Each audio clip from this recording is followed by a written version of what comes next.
নমস্কার বন্ধুরা, বুকে যে আপনাদের সকলকে অনেক অনেক স্বাগত। আমি আপনাদের বন্ধু, আর আজ আমরা এমন এক যাত্রায় বেরোতে চলেছি যা আপনার চিন্তা করার ধরনকে চিরতরে বদলে দেবে। আপনি কি কখনো অনুভব করেছেন যে আপনার মস্তিষ্ক একটা জট পাকানো সুতোর মতো?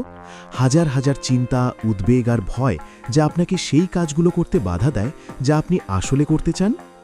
আজ আমরা যে বইটি নিয়ে কথা বলছি তার নাম হল থিঙ্ক স্ট্রেট, যা লিখেছেন ড্যারিয়াস ফরুজ।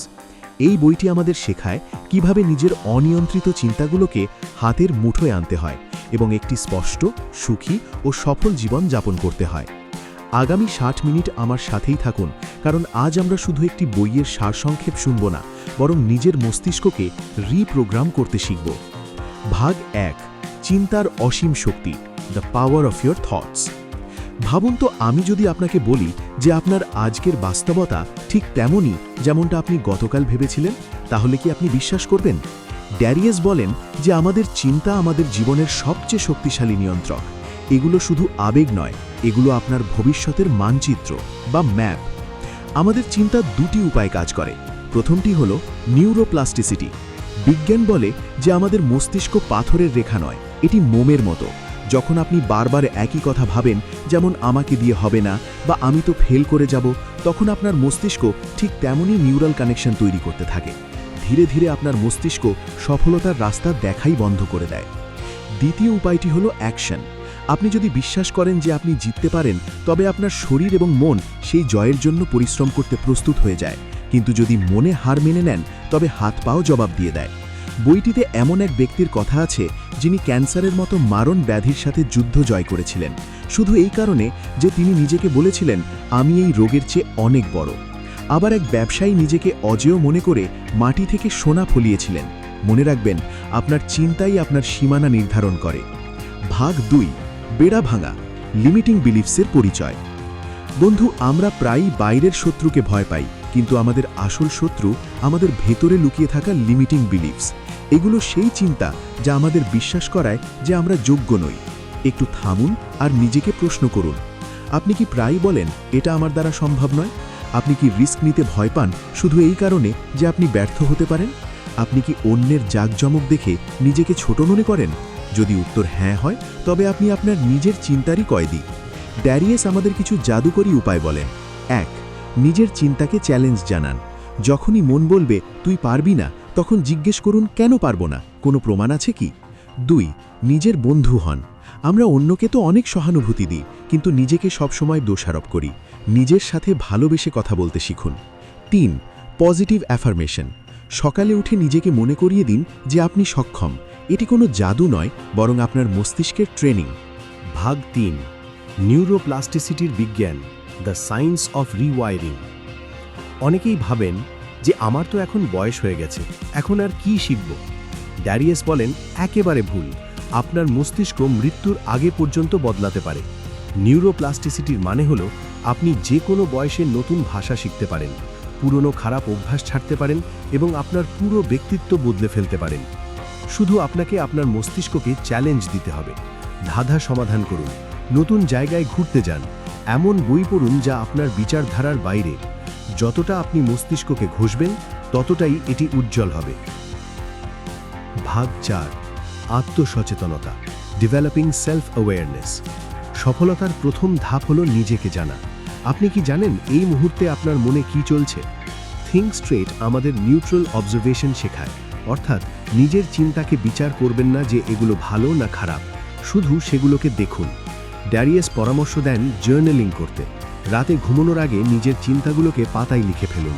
যখন আপনি আপনার ভয়কে কাগজের ওপর দেখেন, তখন সেই ভয়টা ছোট মনে হতে শুরু করে। মাইন্ডফুলনেস মেডিটেশনও নিজেকে বোঝার এক অদ্ভুত মাধ্যম। ভাগ ৫, কৃতজ্ঞতা এবং ভিজুয়ালাইজেশন। জীবনে আমরা প্রায়ই সেই জিনিসগুলোর পেছনে ছুটি যা আমাদের কাছে নেই, আর যা আছে তা ভুলে যাই। এখান থেকেই দুঃখ শুরু হয়। লেখক বলেন যে গ্র্যাটিটিউড বা কৃতজ্ঞতা প্রকাশ করা একটি মাসেলের মতো। যতটা বেশি আপনি ধন্যবাদ বলবেন, জীবন ততটাই সুন্দর মনে হবে। প্রতিদিন ৩টি ছোট জিনিস লিখুন যার জন্য আপনি কৃতজ্ঞ। হয়তো সেটা সকালের এক কাপ চা বা কোনো বন্ধুর ফোন। আর এর সাথে যুক্ত করুন ভিজুয়ালাইজেশনকে। নিজের চোখ বন্ধ করুন আর অনুভব করুন যে আপনি আপনার লক্ষ্যে পৌঁছে গেছেন। সেই আনন্দকে, সেই গর্বকে এখনই অনুভব করুন। যখন আপনার হৃদয় সেই অনুভূতিকে চিনতে পারবে, তখন আপনার মস্তিষ্ক সেটাকে বাস্তবে পরিণত করার রাস্তা খুঁজে নেবে। ভাগ 6, লক্ষ্য নির্ধারণ এবং জয়। স্বপ্ন দেখা আর লক্ষ্য তৈরি করা, এই দুটির মধ্যে আকাশ পাতাল পার্থক্য আছে। আমাকে বড়লোক হতে হবে, একটি ইচ্ছা। আমাকে আগামী 2 বছরে 10 লক্ষ টাকা জমাতে হবে, একটি লক্ষ্য। ড্যারিয়াস স্মার্ট প্রিন্সিপালের উপর জোর দেন। এস, স্পেসিফিক, লক্ষ্য স্পষ্ট হতে হবে। এম, মেজারেবল, যা পরিমাপ করা যায়। এ, অ্যাচিভেবল, যা সম্ভব। আর, রেলেভেন্ট, যা আপনার জন্য জরুরি। টি, টাইম বাউন্ড, যার একটি ডেডলাইন আছে। রাস্তায় বাধা আসবেই, এটা নিশ্চিত, তাই সবসময় একটি ওয়ার্ক প্ল্যান তৈরি রাখুন। যদি প্ল্যান এ ফেল করে, তাহলে প্ল্যান বি কি হবে? আর সবচেয়ে জরুরি, ছোট ছোট জয়ের আনন্দ উদযাপন করুন। নিজেকে শাবাশি দিতে ভুলবেন না। ভাগ 7, সম্পর্কের ভিত, বিল্ডিং মিনিংফুল রিলেশনশিপস। মানুষ একটি সামাজিক প্রাণী, আমরা একা জিততে পারি না। এই বইটি শেখায় যে ভালো সম্পর্ক শুধু ভাগ্যের জোরে নয়, পরিশ্রমের মাধ্যমে তৈরি হয়। ইফেক্টিভ কমিউনিকেশন মানে শুধু কথা বলা নয়, বরং গভীরভাবে শোনা, অ্যাক্টিভ লিসনিং। যখন কেউ কথা বলে, তখন সেটা অনুভব করুন। অন্যের ভুলে তাদের ক্ষমা করতে শিখুন, কারণ ঘৃণার বোঝা আপনার মস্তিষ্ককে ভারী করে দেয়। প্রিয়জনদের সাথে কোয়ালিটি টাইম কাটান, তাদের প্রশংসা করুন। মনে রাখবেন, একটি মজবুত সম্পর্ক আপনার স্ট্রেসকে অর্ধেক করে দেয়। ভাগ 8, সময় এবং উৎপাদনশীলতা ব্যবস্থাপনা, প্রোডাক্টিভিটি অ্যান্ড টাইম ম্যানেজমেন্ট। সময় বালির মতো হাত থেকে গলে যায়। ড্যারিয়াস আমাদের ABCD মেথড শেখান। এ, সেই কাজগুলো যা সবচেয়ে জরুরি এবং আজই করতে হবে। বি, সেগুলো যা জরুরি কিন্তু পরে করলেও চলে।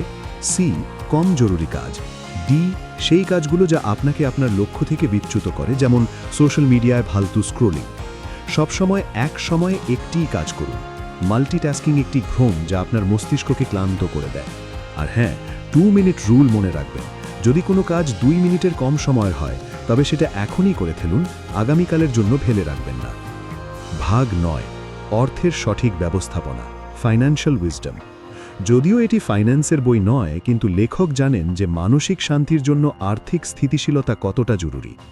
না ভেবেচিন্তে খরচ করা বন্ধ করুন। ইমোশনে ভেসে গিয়ে শপিং করবেন না। জমানোর অভ্যেস করুন, সেটা খুব ছোট অঙ্ক হলেও। ধার বা লোন মেটানোর প্ল্যান তৈরি করুন এবং লং টার্ম ইনভেস্টমেন্টে মন দিন। টাকা আপনার গোলাম হওয়া উচিত, মালিক নয়। শেষে ড্যারিয়াস আমাদের মনে করিয়ে দেন যে একটি পরিষ্কার চিন্তা তখনই সম্ভব যখন শরীর সুস্থ থাকে। স্ট্রেস ম্যানেজ করতে শিখুন, গভীর শ্বাস নিন, আর সবচেয়ে গুরুত্বপূর্ণ ঘুম। যদি আপনি ঠিকমতো না ঘুমান, তবে আপনার মস্তিষ্ক কখনোই স্ট্রেট চিন্তা করতে পারবে না। ভালো খাবার খান, ব্যায়াম করুন, আর আপনার চারপাশে একটি ইতিবাচক পরিবেশ তৈরি করুন। তো বন্ধুরা, থিঙ্ক স্ট্রেট আমাদের শুধু এটুকুই বোঝাতে চায় যে আপনার জীবনের রিমোট কন্ট্রোল আপনার হাতেই আছে। আপনি আপনার চিন্তার শিকার নন, বরং সেগুলোর নির্মাতা। নিজের চিন্তা বদলান, নিজের অভ্যেস বদলান, আর আপনি দেখবেন যে পৃথিবী আপনার জন্য বদলে গেছে। আশা করি এই 60 মিনিটের যাত্রা আপনার ভেতরে এক নতুন শক্তি জাগিয়ে তুলেছে।